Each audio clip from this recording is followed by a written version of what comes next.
კავკასიაში თუ ატყდა ეს საქართველოს არ ეხება მხოლოდ. საკმარისია საქართველოში რაღაც პროცესები დაიძაბოს, ამას ყურადღებოთ არ დატოვებს არც ერთი მხარე, ვინც ამ რეგიონშია. თურქეთი. ირანი, რომელიც აი აქ ზანგეზურის დერეფანთან დაკავშირებით კაცრ პოზიციას იკავებს და სომხეთთან აგერ ერთობლივი სამხედრო ცვლილები ჩაატარა. ეხლა დასკვნებს თქვენ თვითონ გააკეთებთ, მაყურებელზე ვამბობ.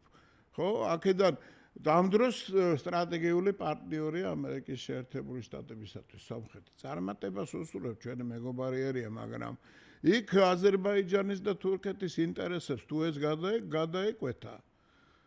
რასაც პატარა ნაპერწკალი უნდა და ეს ნაპერწკალი საქართველოში უნდა გაჩაღდეს. ესეთია გეგმა. ამას ვერ გააკეთებენ იმ ხელისუფლების პირობებში, რომელიც არის.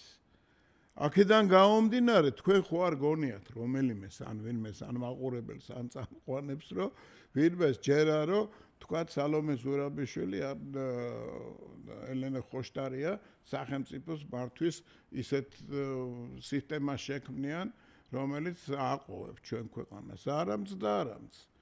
უბრალოდ უყურებენ მარიონეტობის ხარისხს. რამდენად შეუძლიათ, რამდენად ძლიერები არიან მარიონეტობაში ეს ადამიანები.